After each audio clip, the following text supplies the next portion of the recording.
What's in the box? This thing rules. The same rules. Oh, hey, what's up? I'm Brian Altano. And I'm Max Scoville. This is a show where we discuss something we love, Unpack why we love it, explain where it came from, try to remember our first impressions of it, share our weird stories about it, maybe learn something new about it along the way. but first and foremost, we're here to celebrate the fact that this thing rules. I have loved capsule toy machines my whole life, and we didn't have a name for them when we were kids. I would just say, "Hey, Mom, can I get a quarter and get something from the machine?" And she always knew what the machine was, because when contextually in a grocery store, there was only one the machine, right? There wasn't any. I don't think there were vending machines in there, because why would there be? And there wasn't arcades or anything. Yeah, there's like newspaper machines. Yeah, which I definitely wasn't buying from. Maybe like a lotto ticket thing. But yeah, no, that's fair. I feel like in the 90s too, it was, you'd get like whole banks of them. You'd get like a dozen of them stacked on top of each other, and they were really cool. There were always, I remember being kids, and there would be like 2 rows of like 4 or 5 of them, and they always had like a red top, and they were metal, and they were effectively gumball machines, but the top row always had toys and the bottom row always had candy. And the thing about the candy one was that it was always cheaper. I think this is dating myself, but back then the bottom row was 10 cents and the top row was 25 cents. And then over the years, they started doing those things where you had to put a quarter in on each side. And the top row to get toys, that was random. And I was thinking about this, and it was the only randomized toys we really bought back then, outside of like Monsters in My Pocket, because a lot of the stuff we got wasn't really blind boxed. I don't know about you, but most of the action figures and most of the toys I got were like pretty deliberately, like, our blind box was cards. It was trading cards. No, right? so you're totally right. Like, trading cards was kind of the original version of that, where it's a surprise. And then when you do it with toys, with the machine, with the capsule toy stuff, it's interesting because you can technically see what's in there. You can't necessarily see what one you're going to get, but you have like some idea of what the breakdown is. And with blind box stuff, which is huge right now, even outside of there's like the whole Pop Mart thing, even outside of like coming from machines, it's wild how big that is, like how much people are into that experience. And there is like obviously the whole, there's the thrill of the chase, there's that whole thing, and it's I don't know. I was digging into this a little bit, like the Japanese term is Gashapon, or gacha machine, and it's Gashapon is an onomatopoeia that is gacha, which is turning the crank, and then pawn is like the capsule coming out. So it's kind of a nonsense word, but like it also it makes sense there. That specific term has since been trademarked by Bandai, who has like a kind of a monopoly on that in Japan. I did not know that. Yeah. And it's, I guess, I think like Tomy trademark gacha. So like they have different spellings of the same basic thing. It's kind of, I don't know, it's like a weird, I don't know. It's like not like cola, I guess. It's like if there were different spellings of cola that were copyrighted by different companies, which is an odd one. But the other thing, aside from the ubiquity of like blind boxed collectible toys and actual capsule machines, is the whole like gacha game phenomenon, where it's, people pumping in fake currency to get fake toys effectively. Yeah, on mobile games and video games in general. Yeah, and like the whole gacha mechanics that became like there's like a very negative connotation to that, and obviously because it's it preys on addiction and kids get into it and blah blah blah. But at the same time, I feel like like you said, the blind box stuff is becoming more and more ubiquitous, and a lot of that has to do with streamers and YouTubers, and then also online trading circles where people will basically like get what they want and trade it with other people. And I've seen videos with millions of views where someone will watch somebody else open a blind box, and they'll get super excited when they get like a rare one or like a chase variant or like the one they really needed to complete their collection. And it was interesting because I saw I was in Japan recently. It's what got me thinking about this. And I basically I took a bunch of cash out when I first got there, and almost predominantly used cash for most of the trip. And every time you do that, you get some coins back. And I remember when you and I went to Gamescom for Germany last year, I brought back a bunch of euros, just not really thinking about it. And I'm like, I could save these in a drawer for a year, but realistically, I'm going to forget. And it's just like, it's like $11 in coins. And I'm like, this is just a stupid thing to have in my house in America. And so this time I was like, let me be really diligent about making sure I get rid of all of them. And all of the, so there's, you know, they have those machines everywhere. And the thing I noticed in a lot of those places is they'll have a capsule toy machine, and then underneath it, they'll have a box that you can buy the entire set that's more money. And I was like, oh, so that's, you get the option of playing the game, or you could just be like, no, I want the season pass. You know, like I want the full Game of the Year edition complete set. But yeah, when we were kids, I remember our capsule toy machines, or AKA the machine I used to call it, I would be at the grocery store. My mom would be paying, and me and my brothers would be like, Mom, can I have a quarter? Mom, can I have a quarter? Okay. Or we'd bring quarters from home knowing that they had machines there. And these machines got cycled out a lot, and they always had like a specific theme, where it would be like, one of them would be these like tiny little ninja figurines, right? Or you'd get kind of like muscle men looking type dudes, right? Or there would be those like wacky wall crawler things, or like the sticky hands, or they'd be like funny little pranks. Like it would be like a tiny whoopee cushion. But then you would get these things that were just like fucking unhinged, where it would be like, we took a bunch of just like novelty toys, stuff that you couldn't really put in a piñata because it's like a little bit more like adult themed. Like it would, like if you cracked open a piñata and like a toy gun and a spider fell out, you would be like, what is wrong with this family? What's going on with this kid's birthday party? But we regularly saw those things on machines. And what's cool about that is that they had, similar to action figures, they had card backs, and it would be like this big card back with like bubble over it, right? Like the plastic sort of like bubble cap on it. And it would just be like, it would say something like Vegas slots, or like, you know, fun zone, or like police 911. And it would just be like 6 bugs, 4 guns, a knife, and an eye patch. And you'd be like, all right, sure, together at last.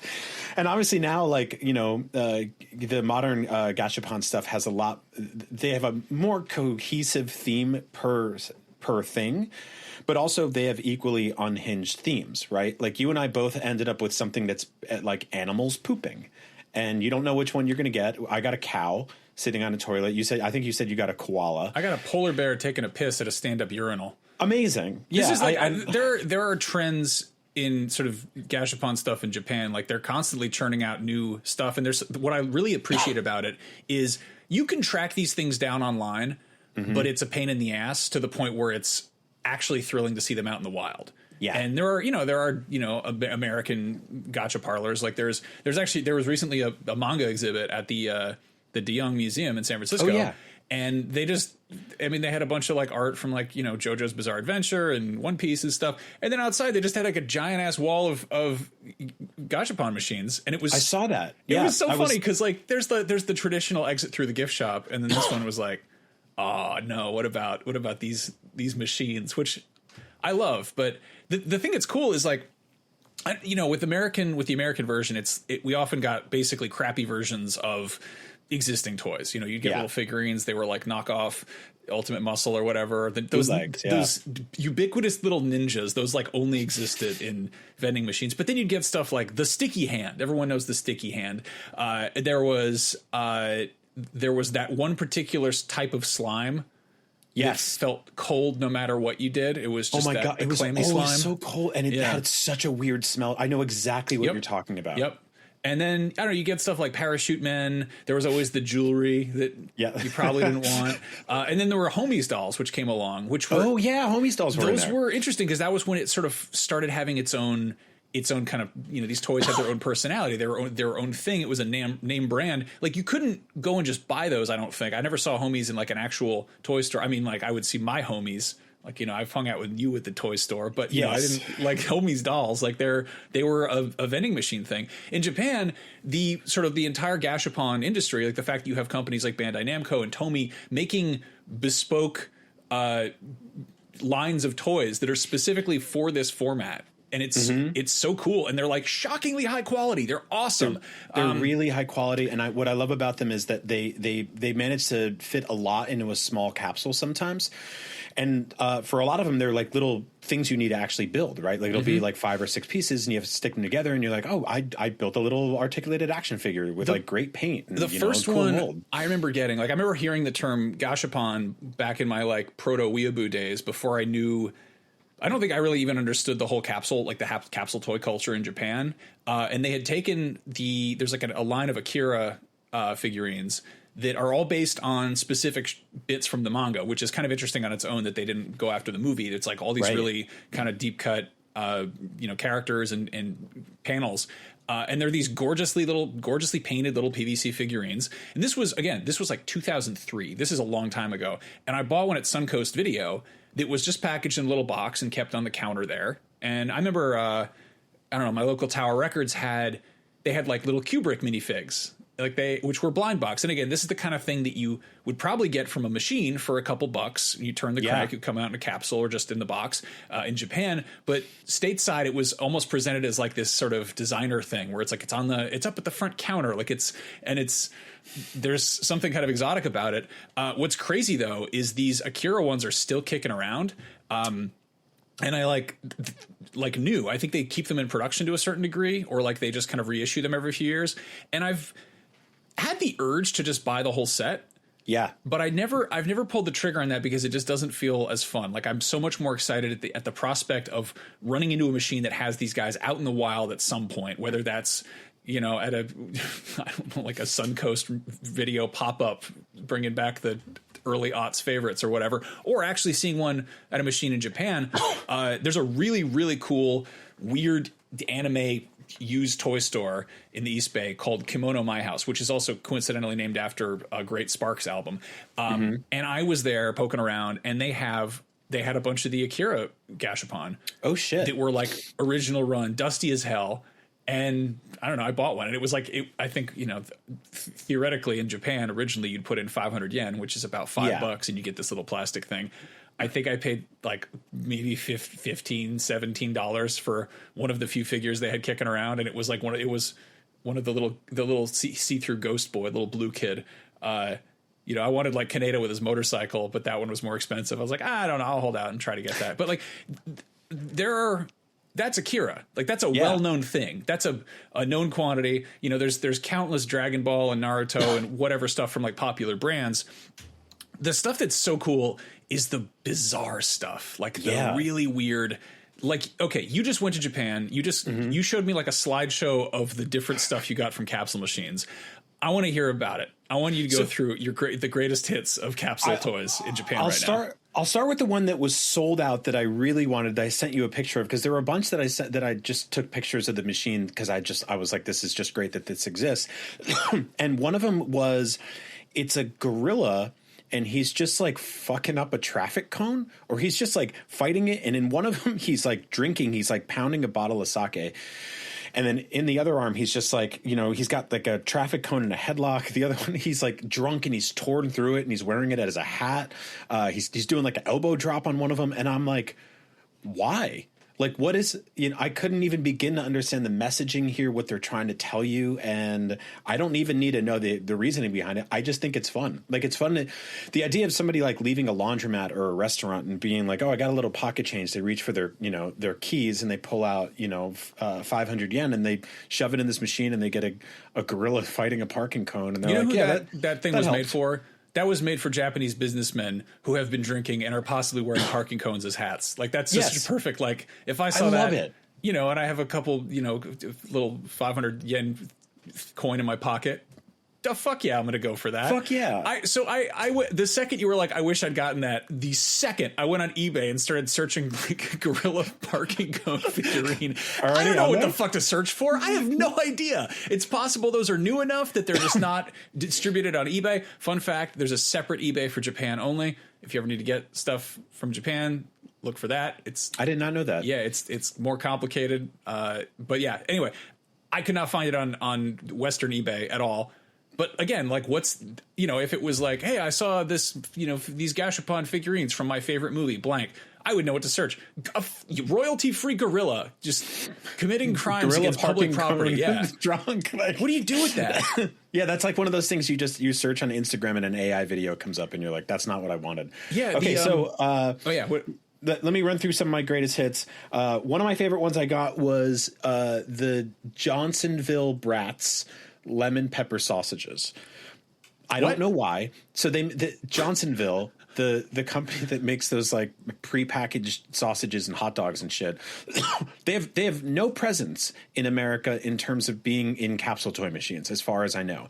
Not unless you're going to like a really bad supermarket. Yeah, right. And so in America, you can't find that. And in Japan, I just saw a machine and it just has these it's like keychains and it's just a little package of it. I don't even know what they're just like little foam hot dogs that they put inside it looks like a tiny condom wrapper.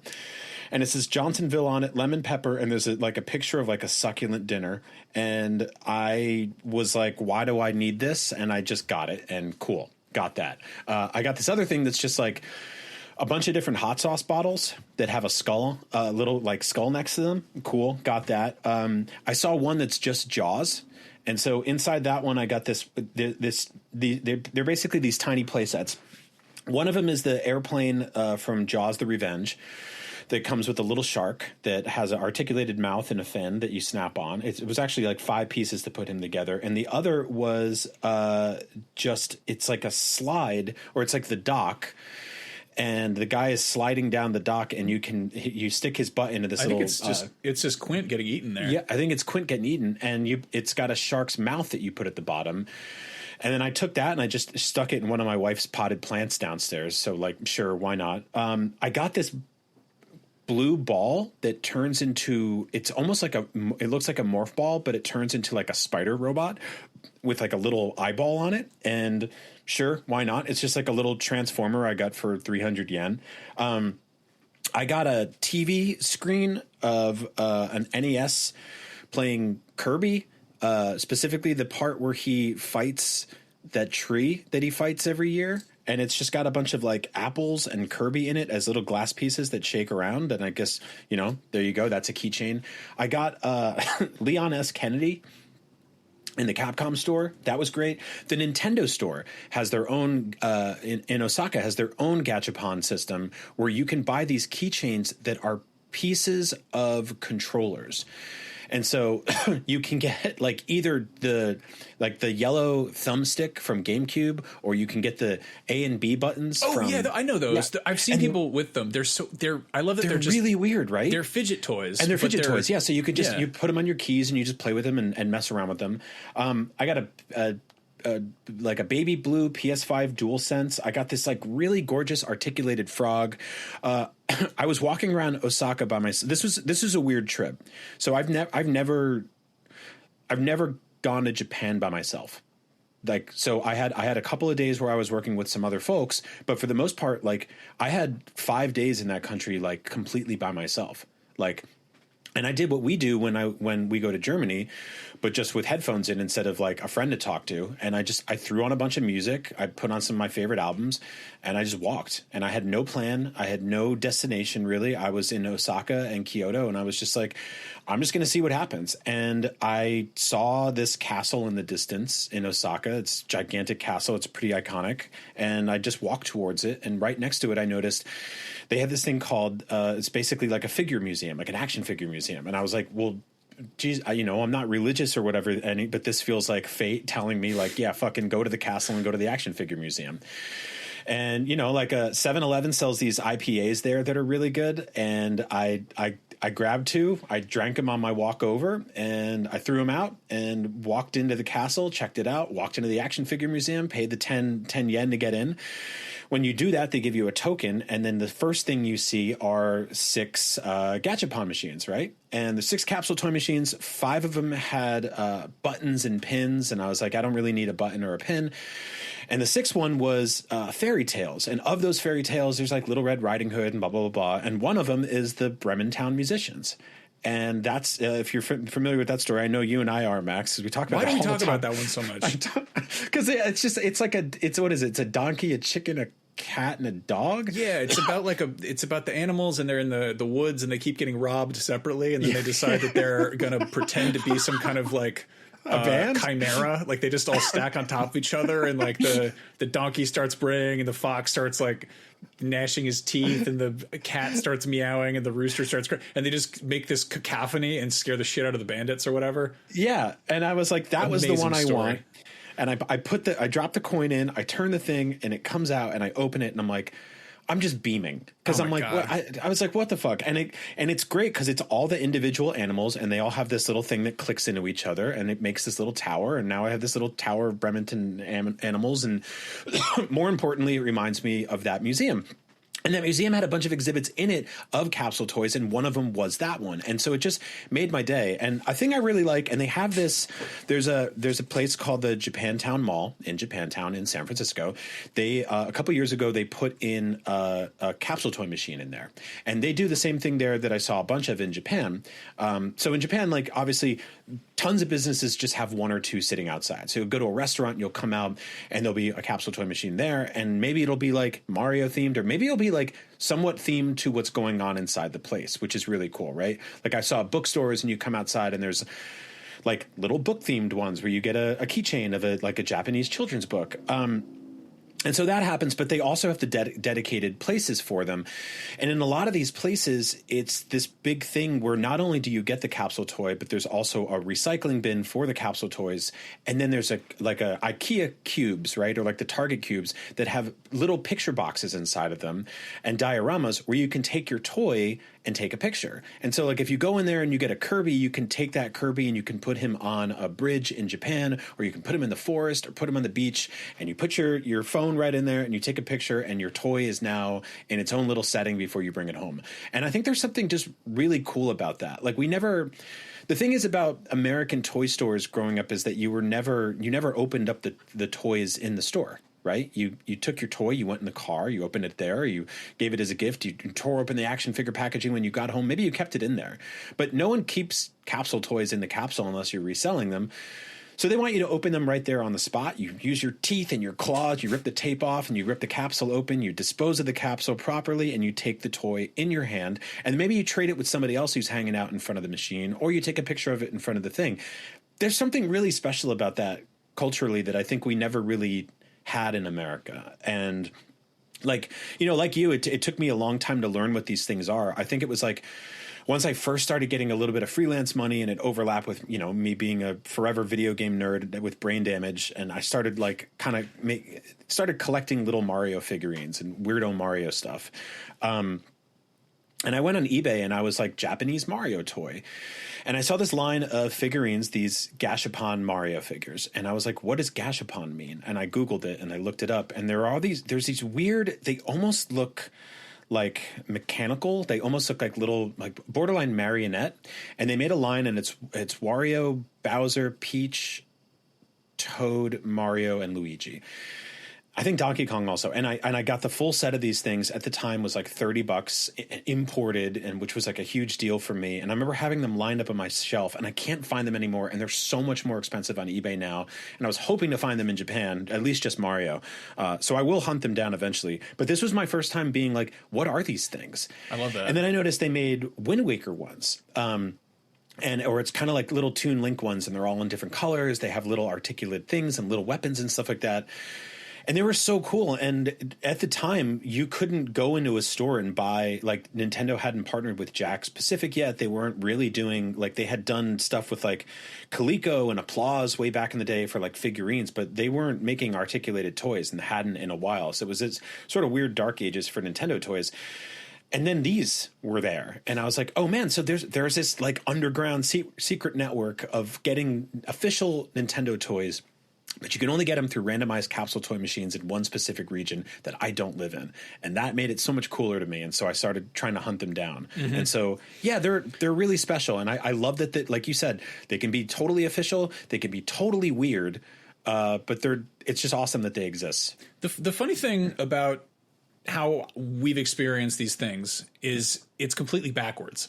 Like, again, like you learned what the toys were before the machine, and the machine is an operative part of that. And it's funny to watch it go from like, okay, some of the first Gashapon I encountered in the wild were repackaged figurines that were released on card backs. So like some of the first Dragon Ball toys released stateside were reprinted, remolded little PVC figurines. And then Pokemon did the same thing. Some of the first Pokemon toys to come stateside were just little figurines, which at the time I'm like, make some action figures, you cowards! Like, get real with it. But I didn't realize at the time that a lot of those were in Japan. They'd been sold in little capsules.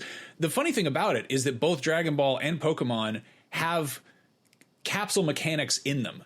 So, like, a thing that I didn't grasp until I went to Japan and walked around is that, first of all, there's animals all over the place because they have a culture that doesn't encourage children to smash shit and burn it and hit it with sticks. Like, I remember just walking through the woods, and I went through, like, there's this, this spot in the hedge, and in the middle of the hedge there's this giant spider web, and there's this like Skulltula looking bright red spider just in the middle of it. And I was like, man, I wish I had a Pokemon with me that had learned cut so I could just cut this thing down, or a slingshot so I could shoot Deku Nuts at his ass. But like, it was just there and no one's going to mess with it. I'm not about to fight this thing. I went to a shrine and there was a giant, like, foot-long centipede just crossing the path. And everyone was just walking around it. I was walking to the Ghibli Museum, and there was a tree stump that was covered, like 4 feet tall, covered in giant mushrooms.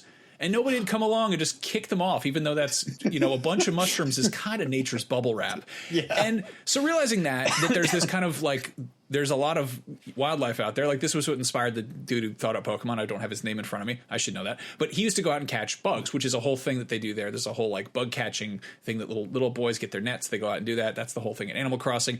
But the fact that the way you store them in Pokemon is in little balls. And it never occurred to me until I sort of realized how common these things are, is that's the other component, is like, one, catching bugs, two, putting them into balls, making them little capsule toys. Meanwhile, Dragon Ball, the whole thing early on is there's like they have the Hoi Poi capsules, or the Dino caps, or whatever they're called in whatever version. But it's the idea that you have like a little pill looking capsule, you push a button and you throw it, and then a machine pops out of it, whether it's like a truck or a hovercraft or a cooler. Like, it's like George Jetson's briefcase, but even smaller and even more pocket sized.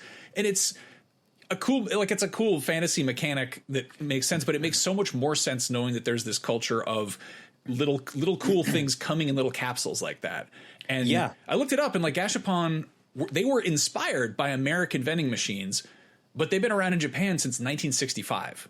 Like, they're old. They're like, they're in there, which is over wild 50 to years me. old. That's insane. And it's just, I don't know. It's kind of cool that it's gone from like this thing that was completely alien to me. I guess like the means that you consume something is always sort of fascinating. Like, not realizing that was part of the fun, is that the randomized mechanic of it.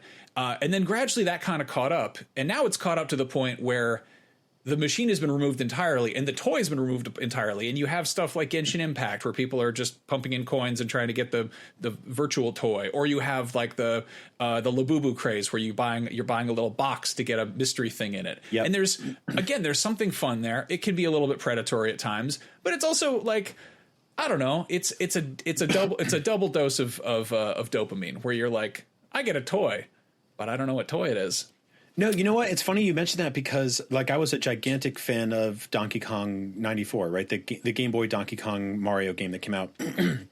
I've been chasing that high ever since, and they put out this game a couple of years later, which was like close but no cigar, but it was called Mario vs. Donkey Kong. And in that game, there's a factory that makes these things called minis, and they're these toys, and they go into these little these little circular balls. And I never put together at the time, because I didn't know what those were, that was basically Gashapon. And like, in America, we had similar things, but also they were weirdly shaped, or would have like a red cap. It was more like a little Tupperware. Like our it wasn't like a total sphere. They were kind of longer. They had like a top on it, like a crack file or whatever. And I never put the two and two together, but like, yes, so many of the video games and pop culture we consumed growing up were celebrating these things without us really realizing it at the moment. Look at Astrobot. Astrobot is about collecting coins so you can put them in this giant robot vending machine and get weird little PlayStation memorabilias out of it. I love that. The last randomized toy I bought was, I have terrible luck with these things. Like, I never get the thing I want. Like, that just never happens to me. I was up in Portland and I went to some random anime store, and it was mostly like Funko Poppy stuff and like, you know, AI generated stickers and crap. And I wasn't too crazy about it. And in the back corner, there was a line of toys they put out that is die-cast vehicles based on Dragon Ball vehicles. And, you know, they're too, I think they're too big to even be in a machine. Like they might be one of those ones that you get through a claw machine, which is a whole other racket, but like, they're, you know, sizable, like the size of, I don't know, like a grapefruit. Like it's a pretty big, a big toy box. And I was like, yeah, okay, I'll buy it on this. And the thing that's kind of weird about these randomized box things is like a Gashapon historically is like $5, you know, like they're fairly cheap. You'll get some like more complicated ones that wind up being a bit more than that, but like they're generally a thing you can pump a coin in there. When you're entering the world of like the blind box toy collecting scene, you'll have ones where it's like $15-20, which is, I don't know, that stings a little when you don't get the one you want and you paid that. But in this case, I was like, you know what, fuck it, I'll roll the dice here. And I got one of these, you know, blind boxes, and I got the exact one I wanted, because my wife is very lucky, and she was like, I hope you get the one you want. And I was like, can you wish that I get the one I want? And it's this deep cut car that looks like a rabbit. This is driven by this rabbit criminal who touches people and turns them into carrots. And he's in like one episode of the anime, and no one talks about him. He's not in Super Budokai or whatever that last game was. He's completely esoteric character. And I got a toy of his car, and I love it. It was a wonderful little thrill to get that fun surprise. That's fucking it's such a rush, man. It's such a rush. Like, I told this story on Beyond the other day, but yeah, I wanted Leon from the Resident Evil Gashapon machine at the Capcom store in Osaka, and I got it, and there were a bunch of people behind me that gasped. And they were just kind of like, and I did too. I was like, yes, like, you know, like a little kid. So yeah, it's a magical feeling. It's really awesome that these things exist. And yeah, I'm going to keep pumping coins into them forever. I know you're trying to wrap this up, but I just realized there's another cool thing that I've been seeing, which is sort of an American answer to this, where it's vending machines repurposed to sell other stuff. Like, there's been a whole thing where there'll be like an art machine where somebody buys an old cigarette machine, which you can't sell cigarettes through anymore, and they put little boxes that have some kind of art, whether it's like a pin or a sticker or whatever, in a box about the size of a pack of cigarettes, and then you make it so people pump in whatever, and then it comes out. When I was in, where the hell did I go? I went to Chicago, and there was one that was like one of those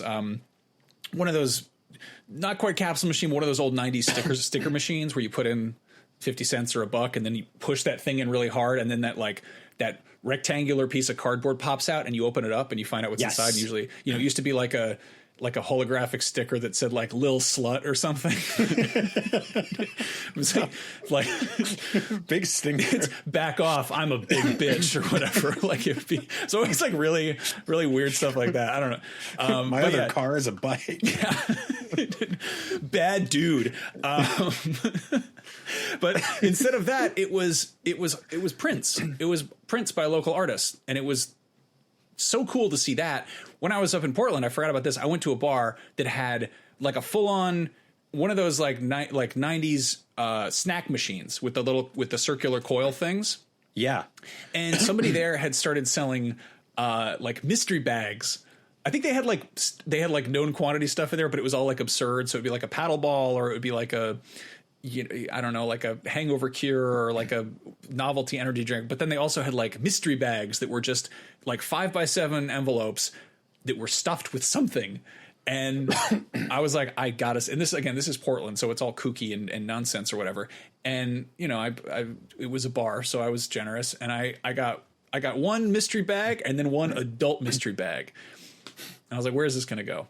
And the mystery bag had in it, it had like a tiny pin about the size of a nickel of Elf from the movie Elf, just Will Ferrell. Okay. And then there was a little tiny knit cap that's about the size of like if you were to put a hat on your thumb, like a little, like a little snow hat with a little pom-pom on it. Sure, why not? There was, I want to say, there was a switchblade comb, which I've always wanted. And I had to explain to TSA when I was flying home that it was not a knife, but it was in fact a comb. Did you do that cool thing and then run it through your hair? I was afraid they would shoot me, but I was like, I promise it's not a knife. And they were like, you're a fucking idiot. Go home. But they also had it was like 3 trading cards from different random lines. So it was almost this like meta surprise thing where it was like, oh, these were previously random packed in different random packs, and now they have been opened from those packs and put in a new random pack to create an and it was like a monster truck trading card and like a bikini model and then like a Frank Frazetta painting or something. And then there was a recipe card from like a Reader's Digest slow cooker recipe book from like the 1970s. And all this stuff was just put in it was like a bunch of weird little crap. And I feel like there was some other stuff in there too, but it was just a bunch of weird shit put in an envelope. And it was the same idea. It was the same kind of thrill of like, don't you love to open up a thing and get a little surprise? What if it was kooky as hell? And then the adult one had like a, I don't know, like a vibrating tickler thing, and then like funny lube, and then they had like they're like pop rocks, but they're for like doing adult things. And one of the friends I was pop rocks for doing adult. Like, they were like pop rocks. You put them in your mouth, and you put other stuff in your mouth. You know what, right? You get it. And our friend that I was there with, she was like, "What do you do? Do you put them in your?" And we're like, "No, you don't put them in there." And she's like, "What do you do?" And we're like, "It's for," and she's like, "Oh, I never would have put that together." But yeah, we just had a bunch of. So I had this. It took me a minute too. My luggage was like full of, it was like a bunch of like very bottom shelf sex toys and like individually packed lubricants and things, and then also like a switchblade comb. And I was like, I truly look like a pervert now. So I don't know. I hope that's a trend we see more of. Usual. I hope that people, I don't know, I hope people repurpose more vending machines, because there's something really fun about that. And that's something they've clearly understood in Japan for 50, 70 years, however long it's been. I'm not good. Mm-hmm. 60 years. That's the math there. But yeah, like it's fun to be surprised. It's fun to get that little mystery treat. And yeah. It is. And these places are popping up. If you live in America, if you live elsewhere, these places are popping up everywhere now. And check your local dying mall. Like, for some odd reason, I've seen those show up a lot in places that are like not doing great, because I think that they're realizing that the future of shopping centers is basically experiential. And, so in there they have arcades, and they have like, those like shitty, disgusting like play zones, like the bootleg Discovery zones that are like jungle themed, and like, there's just socks everywhere. And then there's capsule toy machine places. So they're a good time. Go check those out. Go get yourself some cool toys. Gash yourself a Gashapon.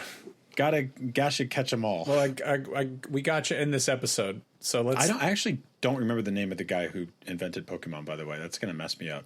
The guy who invented Gashapon is Ryozo Shigeta. Okay, and the guy who invented Pokemon is Paul Kamon. Paul Kamon. Ryozo should get a new toy for my vending machine. More like. Fuck you.